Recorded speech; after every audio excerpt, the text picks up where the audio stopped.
नमस्कार दोस्तों।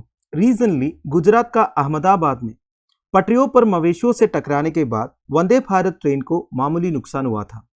वैसे प्रधानमंत्री नरेंद्र मोदी द्वारा मुंबई सेंट्रल और गांधीनगर के बीच नई वंदे भारत ट्रेन का उद्घाटन करीब एक हफ्ते पहले हुआ था। मुंबई गांधीनगर वंदे भारत के रास्ते में अचानक 3-4 भैंसें आ गई, जिससे एफआरपी से बनी ट्रेन का जो नोस पोर्शन है वो डैमेज हो गया। एफआरपी माने फाइबर रीइंफोर्स्ड प्लास्टिक।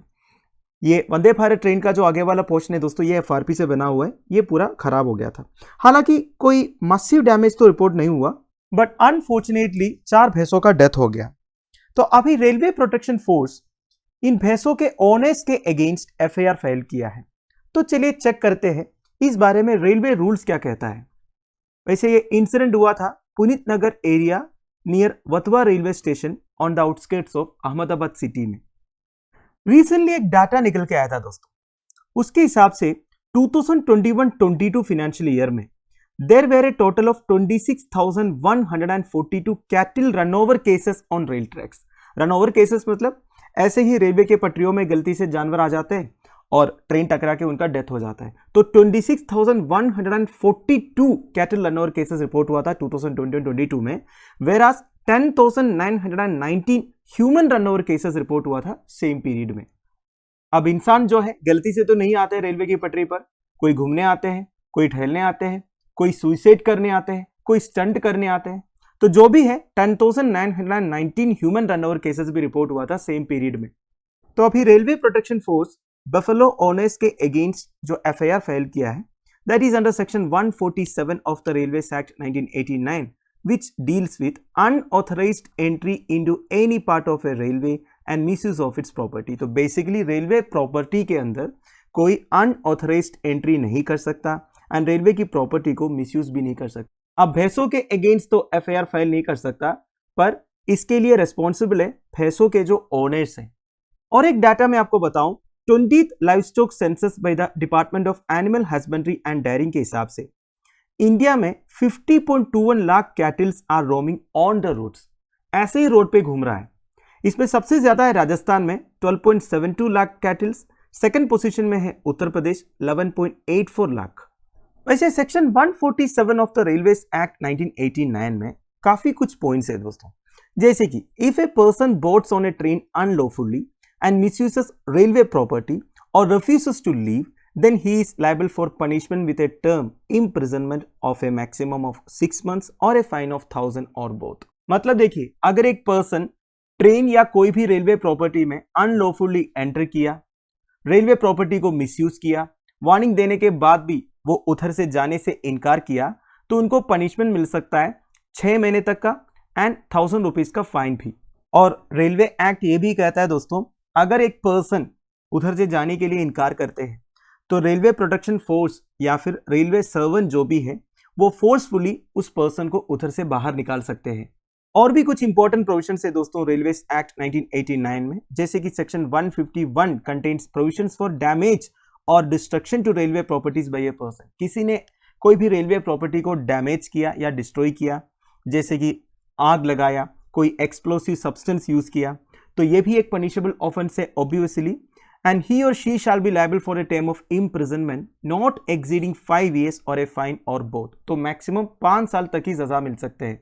वैसे हमारे देश में ये ट्रेंड सा बन चुका है, जब भी कोई प्रोटेस्ट वगैरह होता है तो ट्रेन को रोकती है और उसमें आग लगा देते हैं। जैसे कि रिसेंटली बिहार में जब रेलवे एग्जाम्स के प्रति प्रोटेस्ट हो रहा था, तब कई सारे ट्रेनों में आग लगा दिया था। तो ये सारे पनिशेबल ऑफेंस है दोस्तों under section 151 of the railways act 1989। इसके अलावा हमारा इंडियन पीनल कोड में भी काफी सारे प्रोविजंस है इस तरह के एक्टिविटीज के अगेंस्ट।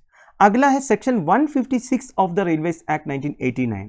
ये क्या कहता है, that if a person persist in travelling on the roof, step और फुटबोर्ड ऑफ एनी कैरियज और on an engine even after वन by railway servant, then he और she is liable for punishment. ये तो आप समझ गए होंगे, मतलब सीधी सी बात है दोस्तों, ट्रेन के अंदर बैठकर यात्रा करना है। अगर बैठने की जगह नहीं है तो खड़ा होकर यात्रा करना है। ऐसा नहीं कि फुटबोर्ड पर बैठ गया या फिर ट्रेन के ऊपर जाके बैठ गया। ये सारे पनिशेबल ऑफेंस है। नाउ इसके साथ साथ और एक इंपॉर्टेंट एक्ट के बारे में मैं आपको बताऊं, काफी पुराना एक्ट है, कैटल ट्रेसपास एक्ट 1871। इस एक्ट का सेक्शन 3 में कैटल को डिफाइन किया हुआ है। मतलब कौन कौन से एनिमल्स कैटल डेफिनेशन में आ जाता है? This basically include elephants, camels, buffaloes, horses, pigs, asses, sheep, lamb etcetera and their offsprings as well. मतलब इन एनिमल्स के जो बच्चे हैं वो भी कैटल में काउंट होगा।